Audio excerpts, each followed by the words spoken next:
নমস্কার বন্ধুরা, কেমন আছেন সবাই? আশা করি সবাই খুব ভালো আছেন।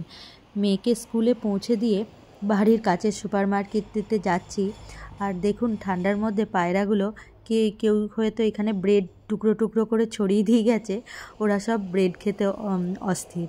তো এখন বাইরে প্রচণ্ড রোদ দিয়েছে। রোদ দিলে কি হবে, প্রচণ্ড ঠান্ডা রয়েছে, প্রায় -4 ডিগ্রি মতো টেম্পারেচার। তো এই ঠান্ডার মধ্যে পায়রাগুলো দেখছি এখানে ব্রেডের টুকরোগুলিকে ছিঁড়ছে আর খাচ্ছে। যদিও এরা শস্যদানা খায়, তবুও এদেরকে ব্রেড দেওয়া তো উচিত নয়, জানি না কিভাবে দিয়েছে। তো বাড়ির কাছের যে সুপার মার্কেটটিতে যাচ্ছি, আজকে কিনবো হচ্ছে কিছু সবজি। তো এখানে শাক সবজি খুব একটা তো পাওয়া যায় না। তো আমাদের দেশের মতো ওই শাক বলতে নোটে, কলমি, মেথি ইত্যাদি যেসব শাক আমরা রোজকার খাবারে খাই, সেগুলি এই দেশটির কোনো বাজার দোকানেই পাওয়া যায় না। তো এই যে এই রকম সবুজ যে শাক সবজিগুলো এখানে বিক্রি হচ্ছে, সেগুলোর নাম হয়তো আমি সবই রোমানিয়া ভাষাতেই এই সবজিগুলোর নাম লেখা আছে, আমি অবশ্য জানি না। আর এটা যেটা ধরেছি সেটা হচ্ছে লেটুস। এই লেটুস মাঝে মধ্যে নিয়ে যাই, ওটা হচ্ছে স্যালাডে খাওয়ার জন্য। আর এই যে ধনেপাতার মতো দেখতে, এগুলো তো প্রথমে আমি এসে ভেবেছিলাম ধনেপাতাই, কিন্তু তারপরে আমাকে আমার হাজব্যান্ড বললো না না, এগুলো ধনেপাতা নয়। আর এই পার্সলে পাতাগুলো এনারা এখানে যত এই সবুজ শাক সবজি বেশিরভাগটাই ওনারা স্যালাড হিসাবেই খান, এমনকি বাঁধাকপিটাও স্যালাড হিসাবে খান। আর এই যে বেগুনের মতো এই একটা সবজি এখানে পাওয়া যায়, এই ভাজা বেগুনের মতো ভাজা পোড়া এরকম করেই খাওয়া যায় এগুলো। আর লঙ্কাগুলো দেখুন কত বড় বড়। তো এই এই দেশে কোনো দোকানে যেহেতু খুব আমার চেনা জানা কোনো শাকসবজি এখানে পাই না। এই যে আলুগুলো, এখানে দুরকমভাবে আলু বিক্রি হয়। একরকম হচ্ছে এই খোলা লুজভাবে, আর একরকম প্যাকেট করে। প্যাকেটে 5 কেজির কম থাকে না, আর লুজে আপনি এবার আপনার পছন্দ মতো যতটা খুশি নিতে পারেন। আর প্যাকেটের দামটাও থাকে অনেকটা বেশি, আর লুজ যেগুলো খোলা থাকে সেগুলোর দামটা একটু কম থাকে। আর এই দুটি ডাল আমার বাড়ির কাছের সুপার মার্কেটটিতে দেখতে পাই। তো মাঝে মধ্যে মুসুর ডালটা দেখা মেলে, তা আজকে নেই, আজকে এই দুটি ডালই দেখতে পাচ্ছি আর কি। তো এখানে মানুষজন আমার হাজব্যান্ডের অফিসে অনেকেই জিজ্ঞাসা করেন যে তোমার ফ্যামিলি এসে যে এখানে খাবার দাবারের সাথে মানিয়ে নিতে পেরেছে, এটাই ওনারা ভাবেন, অবাক হন একটু। কারণ এখানে আমাদের দেশের যেভাবে খাবার দাবার খাওয়া হয়, এই যে এই সবজিটি কি নাম সেটা জানি না, আর কিভাবে খায় সেটাও জানি না। তো এই জন্য আমাদের যেভাবে খাবার দাবার ওখানে পাওয়া যায়, যে দেশীয় শাক সবজি, সেইগুলো এখানে কিছুই পাওয়া যায় না। শুধু মাছ মাংসের ওপর নির্ভর করেই বেশ থাকতে হয় আমাদেরকে। আর এই যে শসা, টমেটো এইগুলো খেতে পারি আর কি সবজি হিসাবে। আর এই যে দেখুন এখানে এই যে শিশির মধ্যে এগুলো হচ্ছে তৈরি কড়াই রয়েছে বাড়িতে, যে এগুলো সব সেদ্ধ কড়াই আছে। তো বাড়িতে যে ওনাদের মতো করে নিয়ে নেন। আর এই ক্যানগুলোতেও যে খাবার দাবারগুলি থাকে সেগুলো সবই প্রসেস করা খাবার। তো এক্ষেত্রে ওনাদেরকে বেশি রান্নাবান্নার ঝুটঝামেলা করতেই হয় না। এই যে এই অলিভগুলোও তাই প্রসেস করাই আছে। এনারা যেহেতু মূলত ব্রেডটাই বেশি রোজকার খাবারে খান, তাই জন্য এনাদের এই সব খাবারগুলোই সুবিধাজনক। আর এই যে বিনসটা দেখুন টমেটো সস দিয়ে এখানে রেডি করাই আছে। হয়তো বাড়িতে যে ক্যানটা খুলে একটু গরম করে নিলেই ওনারা হয়তো রেডি খেতে পারবেন। তো আমাদের যেহেতু খাদ্যাভ্যাস সেরকম একদমই নয়, তাই আমার মেয়ে স্কুলে যে খাওয়া দাওয়া করে, বা এখানে অনেক মানুষজন জিজ্ঞাসা করে যে আমার মেয়ে স্কুলে কিভাবে এখানের খাবার দাবার খেতে পারে।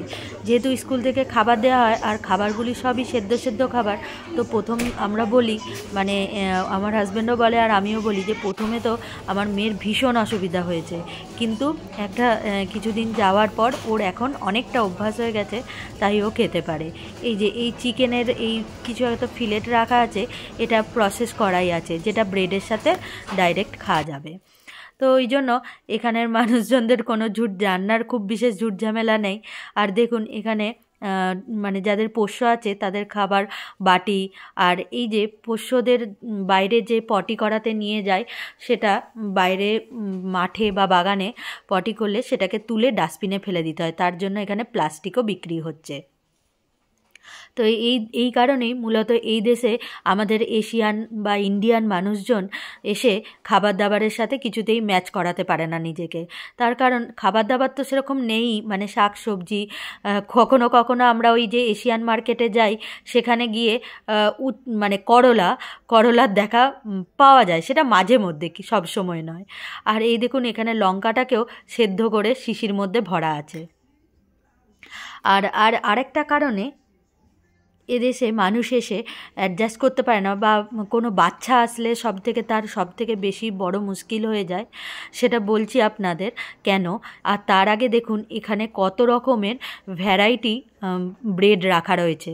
তো এই দেশে এসে যখন আমি এখানে ব্রেড সেকশনটাতে এসেছিলাম, তখন আমি তো প্রথমে বুঝতেই পারছিলাম না যে কোন ব্রেডটা মানে খাওয়া যোগ্য।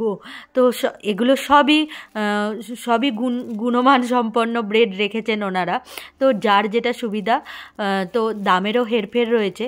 এই যে যেমন আমার হাজব্যান্ড এই ব্রেডটি, বা আমরা এই ঘরে সবাই মিলে এই ব্রেডটি খেতে খুব পছন্দ করি। এর মধ্যে তিল, অনেক রকমের বীজ দেওয়া আছে, যার জন্য এই ব্রেডটি অনেক উপকারিতাও আছে। আর এই যে বিভিন্ন রকম টোস্ট ব্রেডও রয়েছে, আটার রয়েছে, ময়দার রয়েছে। তারপরে কোনো ব্রেড আবার খুব মানে ক্রিপসি টাইপেরও রয়েছে, যেমন আমরা টোস্ট বিস্কুটগুলো খাই ঠিক ওই রকম ধরনের, যাতে চিজ দিয়ে খেতে পারে। আর এইখানে হটডগ বা বার্গারের ব্রেড, সেগুলোও রেডি করাই আছে। শুধুমাত্র এর ভেতরে যে চিকেন বা যার যেটা দিয়ে খায়, স্যালাড দিয়ে পুর ভরে খেলেই এটা খাওয়া যেতে পারে। তো এই বিভিন্ন রকমের ব্রেড দেখে আমি প্রথমে ঠিক করতে পারতাম না, কিন্তু সব ব্রেডের টেস্ট কিন্তু সমান নয়। কিছু ব্রেড হয়তো টেস্ট খুবই ভালো, আর কিছু ব্রেডের টেস্ট হয়তো মোটামুটি, সেরকম নয়। এবার যার যেটা পছন্দ সে সেটা নিতে পারে। তো এই রকম বিভিন্ন ধরনের মানে বিভিন্ন কোম্পানির বিভিন্ন ধরনের ব্রেড রাখা রয়েছে, আর তার সঙ্গে দামেরও অনেক হেরফের রয়েছে। তো এই রকম ব্রেড অনেকেই নিয়ে যান বাড়িতে। আর টোস্ট ব্রেড বলতে আমি এই ব্রেডটিকে নিয়ে যাই। এই ব্রেডটি টোস্ট করার হিসাবে খুবই সুন্দর আর খুবই দারুণ খেতে। আর আরেক ধরনের, এখানে যেহেতু মানুষের প্রধান খাবার ব্রেড, তো তার জন্য দেখুন অনেক হচ্ছে এই রকম খোলা ব্রেড বিক্রি হয়। তো এই খোলা ব্রেডগুলো মানে মানুষ একসঙ্গে 3-4টে নিয়ে যায় বাড়িতে গোটা। এই যে খোলা ব্রেডগুলি গোটা নিয়ে যায়, এখানে প্লাস্টিক দেওয়া আছে, প্লাস্টিকে ভরে নিয়ে যায়। তো এইগুলো নিজে বাড়িতে আপনাকে নিজেকে কেটে নিতে হবে। আর যেগুলো প্যাকেটিং করা আছে সেগুলো অলরেডি কেটে রেডি করাই আছে, কিন্তু এই ব্রেডগুলি গোটাই বাড়ি নিয়ে যায় অনেকে। তো এগুলোর দামও অনেক কম থাকে, অনেকটা সস্তাও হয়। আর এইখানে ব্রেডের সমস্ত খাবার দাবার, প্যাটিস, ডোনাটস, এই সমস্ত খাবার দাবার রেডি করা আছে। আর আমার সব কেনাকাটা হয়ে গেছে। ওই যে এবার বিল কাউন্টারে বিল করাবো। ওই যে বলছিলাম যে আর একটা কারণে এদেশে মানে বাচ্চারা এসে, বিশেষ করে বাচ্চাদের খুব অসুবিধা হয়। অসুবিধাটি হলো এদেশের ভাষা, মানে গোটা ইউরোপ জুড়েই রয়েছে বিভিন্ন দেশের বিভিন্ন ভাষা। তো তখন যদি কোনো বাচ্চা সেই ভাষাটির সঙ্গে মানিয়ে নিতে না পারে, তখনই হয় মুশকিল। তবে সবাই নয়, কিছু জন এই সমস্যার সম্মুখীন হয়েছে বলেই আমরা শুনেছি। এই দেশে অনেকজনের ঘটনা এরকম শুনেছি, তখন এই দেশ ছেড়ে নিজের দেশে তারা ফেরত গেছে। তো আজকে তো কেনাকাটা শেষ হয়ে গেছে, বাড়ির দিকে যাচ্ছি। তো আপনারা জানাবেন অবশ্যই ভিডিওটি কেমন লাগলো, আর ভালো লাগলে একটি লাইক করে দেবেন। সবাই ভালো থাকবেন, সুস্থ থাকবেন। আজকে এই পর্যন্তই, ধন্যবাদ।